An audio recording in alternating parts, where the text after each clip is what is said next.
이제 본문 말씀을 보면은 솔로몬이 나이가 70세가 되었습니다. 그래서 솔로몬의 몸이 굉장히 연약해져 있는 상황이죠.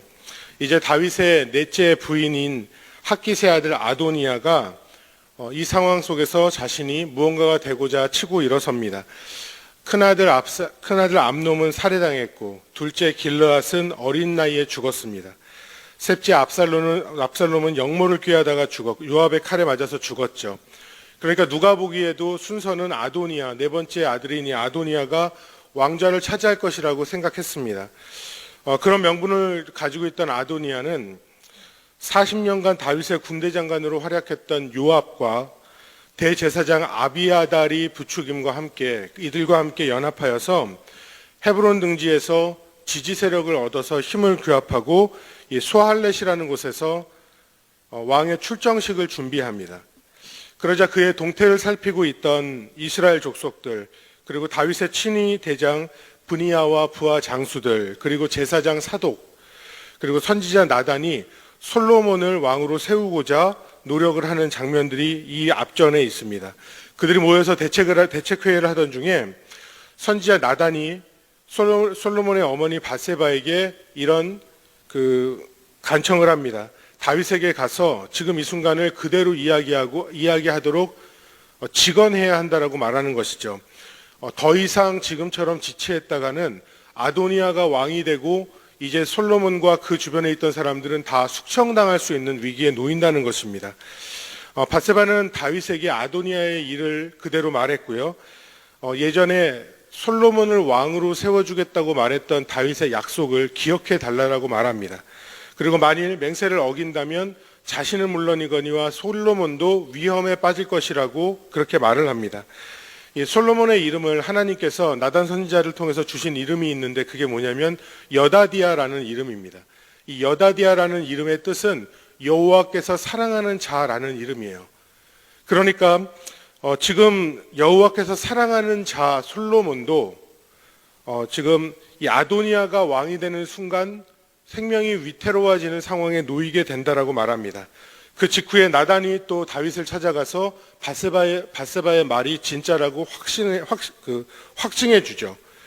이 모든 상황을 들은 다윗이 자신의 왕위를 이제는 자신의 8번째 아들 솔로몬에게 넘겨주겠다라고 공포하는 내용이 이 장면입니다. 여러분 한번 이 배경들을 한번 생각해 보시기 바랍니다. 다윗의 인생이 굉장히 파란만장했죠.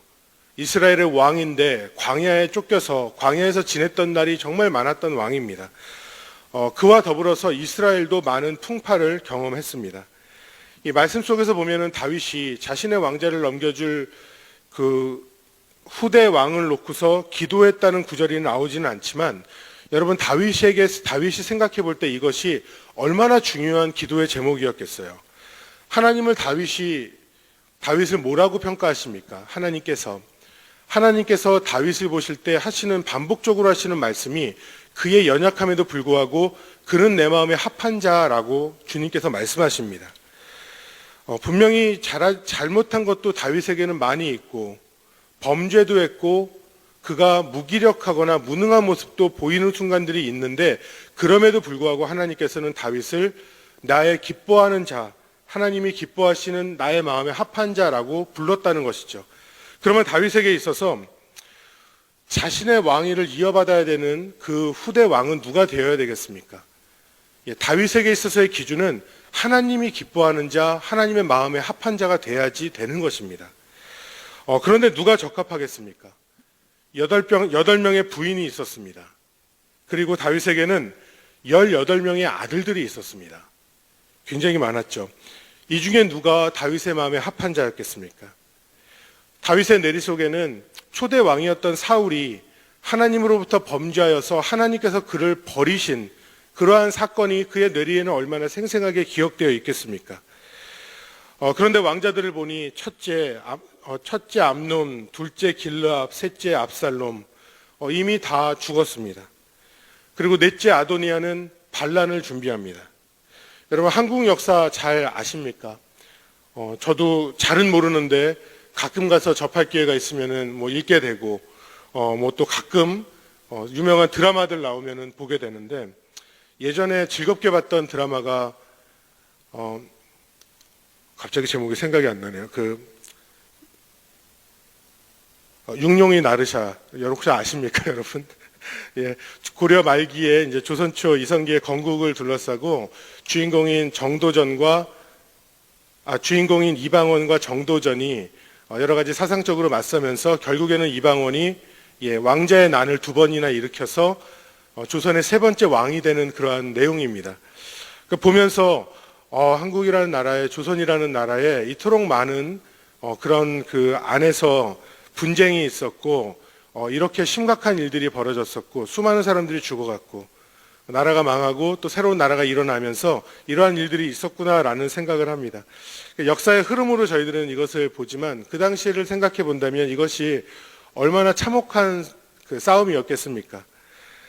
대부분의 나라들 역사를 보면 왕의 자리를 놓고서 비슷한 암투가 뒤에서는 벌어지는 장면들, 그런 것들이 역사에는 많이 있습니다. 이 이스라엘 속에서도 그런 일이 벌어지고 있는 것인데 이스라엘에는 누가 왕이 되어야지 되겠습니까?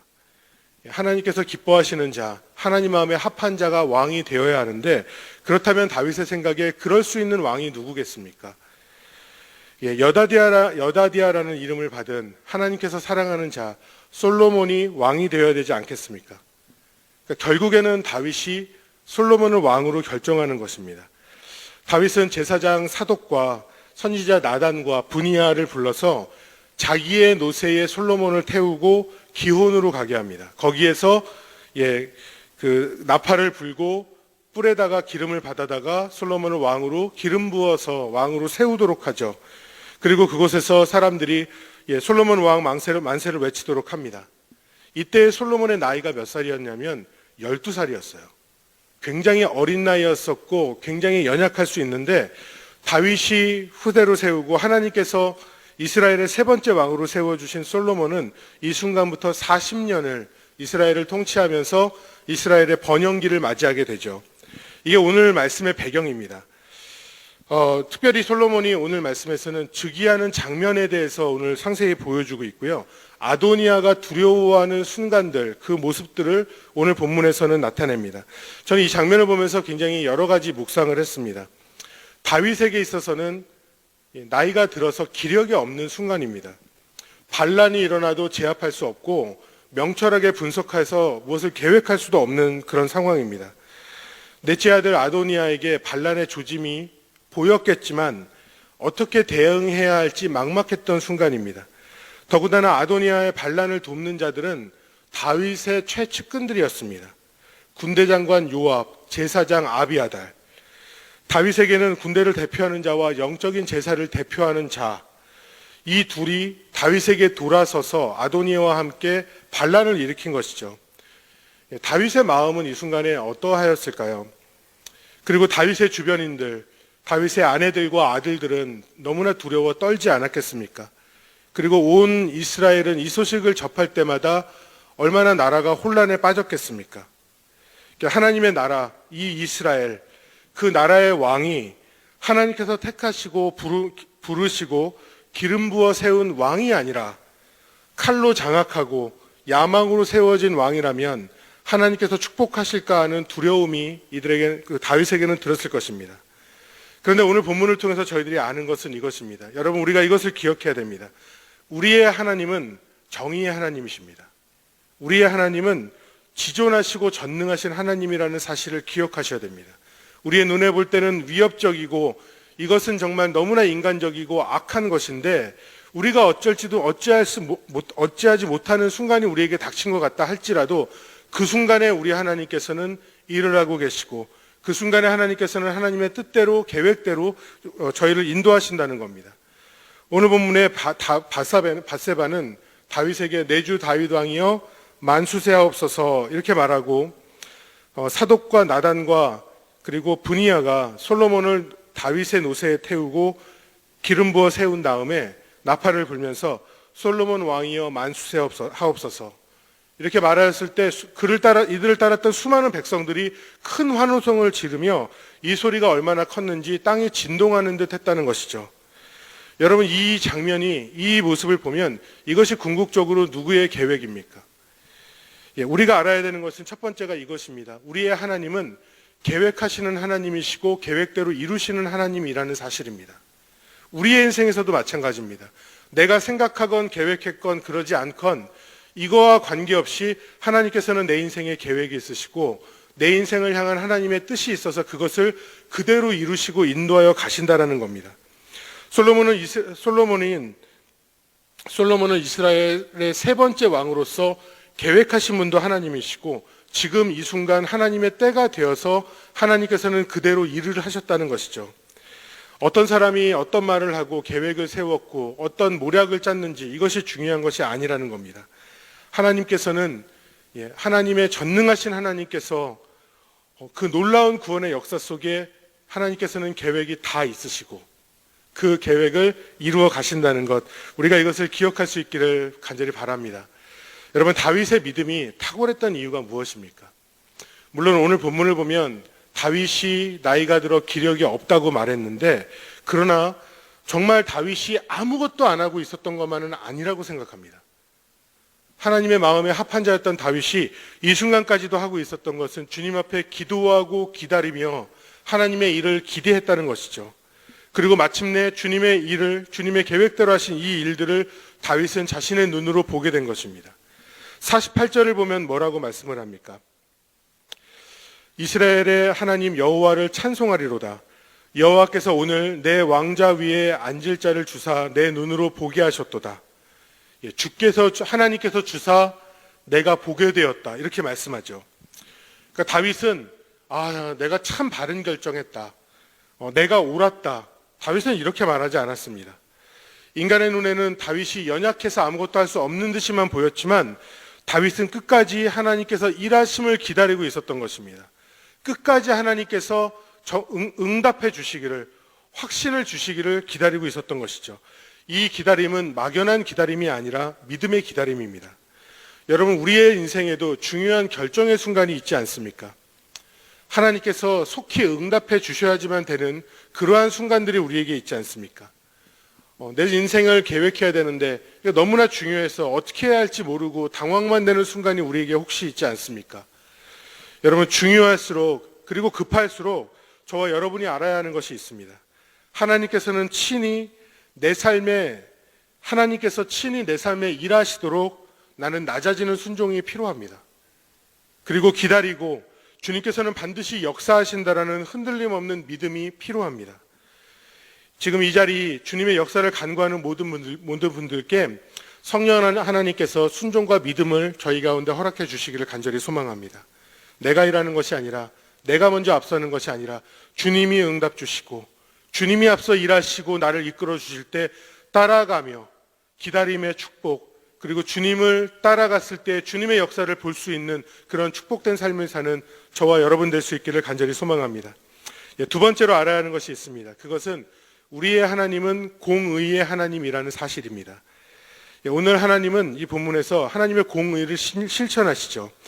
오늘 말씀에 아도니아와 그의 측근들은 심히 당황합니다. 왕의 출정식을 자기들끼리 준비하고 있던 아도니아는 갑자기 어딘가에서 들리는 큰 함성 소리에 너무나 놀라서 이것이 무엇인가 물으니 솔로몬이 왕이 되는, 왕의 즉위식이 있는 순간이라고 말을 해주죠. 소리가 얼마나 큰지 땅이 진동했다고 합니다. 이제 반란을 일으킨 아도니아는 두려움과 공포에 빠집니다. 그러나 49절부터 53절까지 말씀을 보면요, 아도니아가 취한 행동이 무엇이냐면 하나님 앞에서 범죄함을 주님 앞에 가지고 나아가 회개함으로써 하나님께 용서를 구하고 은혜를 구하는 것이 아니라 그가 생각했던 방법은 무엇이냐면 제단에 가서 뿔을 잡았다는 것이죠. 율법에 보면은 도피성이 나옵니다. 도피성 안에는 이 4개의 뿔이 있는데 가서 이 뿔을 잡으면 살 수 있다는 것이죠. 그런데 누가 살 수 있냐면 실수로 살인을 한 사람이 도피성에 가서 뿔을 잡으면 그를 처벌하지 않고 그의 생명을 보존케 하라는 것이 하나님께서 주신 말씀 속에 있습니다. 그러니까 아도니아는 지금 이 순간에 제단으로 가서 뿔을 잡은 것이죠. 살기를 원해서. 그리고 사람을 보내서 솔로몬에게 부탁하기를 자기를 자기의 생명을 보존케 하겠다, 자기를 용서하겠다라고 솔로몬이 말하기 전까지 아도니아는 제단의 뿔을 잡고 놓지 않겠다라고 말합니다. 그런데 이 아도니아가 지금 행한 것이 실수로 살인을 한 그런 범죄입니까? 그게 아니죠. 아도니아는 계획하였고 그의 야망대로 자신이 왕이 되고자 반란을 일으킨 것입니다. 그러자 솔로몬은 사람을 보내서 아도니아를 제단에서 끌어내고 아도니아는 결국 솔로몬에게 절을 하고 돌아갑니다. 그런데 주목할 것은 51절, 52절 구절입니다. 아도니아가 자기가 뿔을 잡으니 솔로몬이 자기를 죽이지 않겠다고 맹세하라는 이 말에 솔로몬의 대답이 이겁니다. 그가 만일 선한 사람일진데 그의 머리털 하나도 땅에 떨어지지 아니하려니와 그에게 악한 것이 보이면 죽으리라. 자, 솔로몬이 말한 것이 여러분 무엇입니까? 하나님의 정의, 하나님의 공의가 실천되게 하겠다라는 것입니다. 다시 말하면 악한 자가 돌이킴도 없이 계속 악을 행하면서도 자기가 살기를 바라고 벌을 받지 않겠다라고 말하지 말라는 것이죠.